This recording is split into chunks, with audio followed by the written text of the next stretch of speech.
Let's move on to something that Louis Riddick said on the Rich Eisen show yesterday. Because once again, somebody else has weighed in on the quarterback situation for the 49ers. And Louis Riddick told Rich Eisen, I'll tell you what, I had someone tell me this recently. They believe that Sam Darnold in that match with Kyle Shanahan out there, that could finally be the spot that totally makes him become the out of nowhere surprise of the year. And you and I had different takeaways. I'll let you explain yours first, and then we can get to mine. Well, my first reaction was, here's another national insider who has no connection to the 49ers speculating for attention. And I'm like, man, Louis Riddick, that's so beneath you. Like Ian Rappaport seems to do it a lot. And he doesn't even hide that he's speculating. He's just like saying, hey, I didn't hear. I'm just trying to put the tea leaves together. Like, man, you're not a tea leaf reader. You're a reporter. Pick up the phone. Now it's like, oh, Riddick, you're reading tea leaves too? But then he actually says, so he talked to someone. And he said, someone who I trust implicitly when it comes to quarterback play.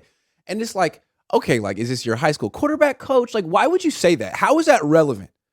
Okay, it's only relevant to me if it's someone who really has expertise in quarterbacks and is connected to this team in some way. He's not going to come out and say it because obviously he doesn't want to blow the lid. I mean, if he has a connection, he doesn't want to blow the lid off who it is.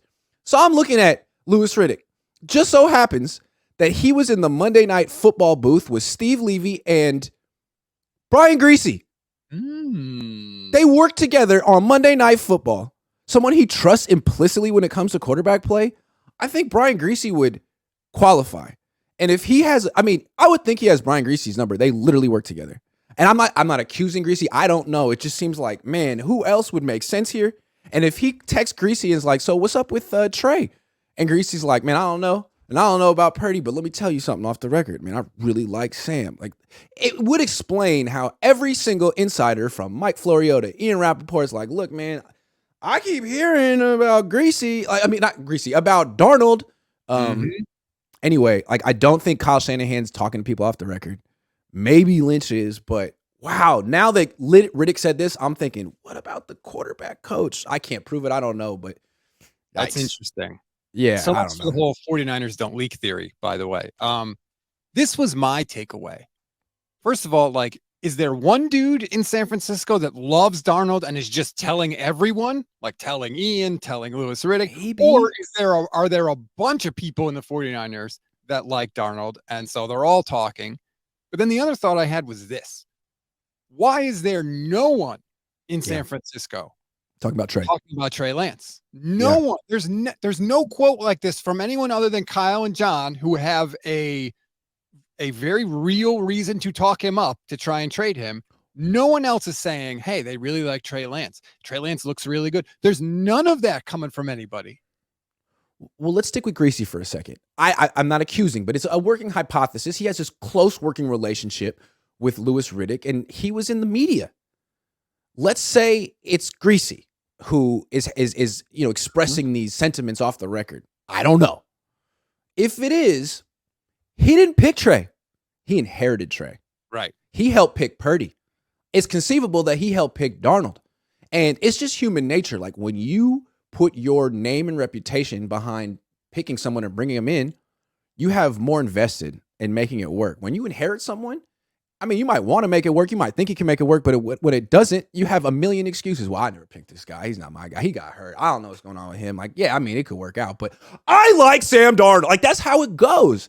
Especially if you put your name on the line, like, yeah, bring him in. I could do something with him. So that would just make it make sense. Of course, people are talking up Sam Darnold because the people in the organization who are here haven't been here that long. And, Trey Lance precedes him. A lot of these guys on offense.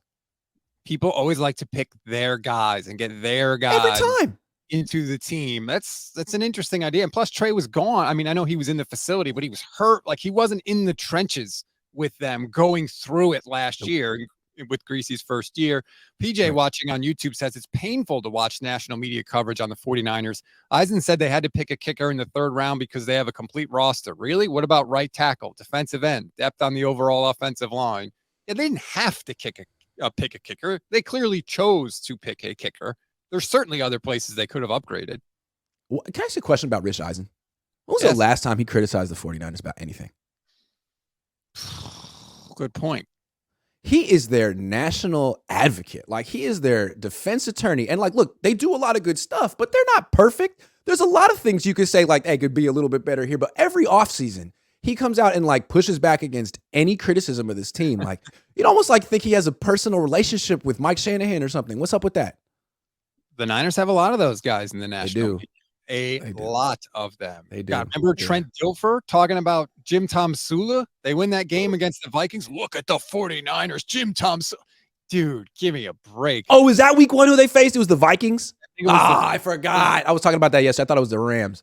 No, that was Chip Kelly the next year. I think it was Minnesota. Didn't Carlos Hyde do that spin move? And Yes. touchdown? He was so good in that first week, and then he got destroyed against Pittsburgh the next week. Ooh. Flav says Sam Darnold is the better quarterback right now. Trey is years away and likely going to be ugly for a while when he starts playing again. Light years away. Sense. Oh, sorry. What did I say? Light years away. Makes no sense to plan for 4 games if Brock will be back. Okay, Sam, didn't Ryan Hensley offer to bet you about this? You need to put something on the line here. You say Sam's going to start week 1. A lot of people have offered to bet you about this, and you keep spending $10 on super chats to say, like, you're kind of betting on it, but why don't you just make it official, man? Come on. Come on, baby. At least if you bet, you have a chance to win your money back. Exactly. You're throwing your money away. Poor Flave. So is it Flave? Oh, there is an accent. It's there. Flave. My bad. Sorry. It's all good. I don't may know end up why being right. Why do people think Sam Darnold is better than Trey Lance? Sam Darnold is awful. Like, Trey Lance is not great. Because some people like Flave think that Trey Lance is like Tim Tebow. Right. Well, and like, he has, like, there's so little Trey Lance footage that people can say whatever they want about him. Actually, he's really good. Actually, he's the worst quarterback of all time. And you're like, what evidence do I have to argue against you? Like, you must have this third eye that tells you the future. Because I don't know, I'm looking at like 100 throws. Right. Or whatever. Sam Darnold has had way worse games than Trey Lance has ever had. Including last year in that magical 6-year run when he was like 5 of 15 for 43 yards with no touchdowns and 2 picks. Okay. Like, Trey Lance has never had that game. Dude, ever. That was January 8th. That was 5 months ago. He was 5 of 15. It seems like Sam Darnold is at best a backup quarterback. He's the kind of guy that if you put the best team around him possible, he might not lose the game. But if he has to play 5 games in a row, he's going to find a way to lose some of those games. He absolutely, that's who he is. You can't trust him. He's a backup quarterback. And he's been that for years. People got since USC. Ignoring all the stuff that we've seen from him. Yes, he's going to a better environment. Yes, he's going to have better teammates. Yes, he's got a better scheme. So what? That doesn't fix everything. Can't trust him.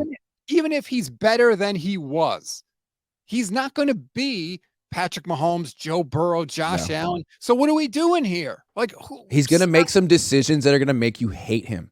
You like him now. You like him now. But he's going to, and he may have a few games where you're like, wow, look at, he's not doing too much. He's not trying to, he's playing within himself. He's not trying to be the hero. He's checking it down. Wait for it. Wait 3-4 weeks. If you don't believe me, and people who follow me or on Niners Twitter, you should know Mr. Roscoe's. He's all around. He makes banners for everybody. He is the biggest USC fan I know. Ask him about Sam Darnold. He will say the nicest things. Can you trust him? Hell no. Absolutely not. No. So, I mean, Brian Greasy, you could talk yourself in, or whoever. I mean, look, if you signed him and gave him $3.5 million guaranteed, you must have a reason. Of course, you're going to be optimistic, but that can go away real fast. Real fast. I'm just sick and tired of having a quarterback where the game plan is to take the ball out of their hands. We don't want him to do too much. Let him hit the check down. No, I want the quarterback can't win a Super Bowl that way. Put the ball in his hands, and I want the fear of God in the defense. Okay, because that's win how Super Bowl that way. Yeah. Right, playing the Chiefs with Patrick Mahomes. Crap, he has to pass here. Oh no, God, I hope we can stop him. And guess what? They couldn't in the fourth quarter of that game. That's what I want from my quarterback. Stop looking for a guy that can do it if the team runs like an ungodly amount, or if he doesn't have to straight drop back. No, that is not the standard at quarterback that you need. Sorry. Yeah, and it's like if you don't have that franchise quarterback who can drop back 45 times a game and win, and you really have to run, then do you want a game manager like Sam Darnold or maybe Brock Purdy? Or do you want a quarterback like Trey Lance who can enhance the running game as well? Because that's what the Eagles did. Like, it's going to be interesting to see what happens with Jalen Hurts. Like, are you really a franchise quarterback? We'll see. Because a lot of times what they do on 3rd and 8, when it's supposed to be a passing down for the rest of the league, is they'll run quarterback draw. Yeah. And all of a sudden it's 4th and 1. And then they never had to pass. And then it's quarterback sneak and it's a first down. Like, they put Jalen Hurts in beautiful situations. They use him in great ways, and I wonder if they can keep doing that when he starts making $50 million a year. It's going to be interesting to see. But the Niners can do a lot of the same things with Trey Lance. I think Kyle Shanahan's smart enough to figure that out. Don't know if his quarterback coach is. We'll have to see. I'm sorry, I couldn't help myself. Corey Soto, the Kyle Shanahan talking to Trey Lance to trade him, and Greasy's leaking Sam endorsements either doesn't compute or his poor strategy just doesn't make sense. It's a good point, right? If you're trying to talk up Trey to boost his value, you can't have other leaks outside the organization talking about how good Sam Darnold is. That doesn't hurt. Well, let me just say, I don't know that Brian Greasy's leaking. I have no idea. Not accusing him. Don't know. Don't have any intel there. I'm just saying he worked really closely with Louis Riddick. I just can't imagine who else he was talking about. And clearly, whoever Louis Riddick is talking to doesn't want people to know who they are. It's very important that the person is anonymous, probably in their own organization. So that's why I'm being very careful not to accuse anyone, because I don't know, and that person does not want to be known that they're talking. I could understand you connecting the dots to Greasy, but we don't know, and it could be someone else. But I mean, that is a very clear. He worked with Riddick. They worked together. He worked with Riddick. And I never would have even thought it was Greasy before Riddick said what he said. He said, someone who I trust implicitly when it comes to the quarterback play. Is it the quarterback you used to work with on national television? Like, why would you even say that? Who's the current quarterback coach? Yeah, don't say that. Yeah. That's not slick at all. Yeah, I don't know. Louis Riddick said, I'm pretty sure it was Louis Riddick that said the Seahawks are the favorite to win the division in the NFC West this year. So I'm not putting a ton of stock. I mean, they have a tough schedule too, though, but I can see it. I mean, like, look, if the Niners are really in the spot right now where they're talking themselves into Sam Darnold, like, that's bad. I believe if Sam Darnold's going to start week 1, like Flave said, oh yeah, man, put your money on the freaking Seahawks, because Sam Darnold is not the next Geno. I feel pretty confident about that.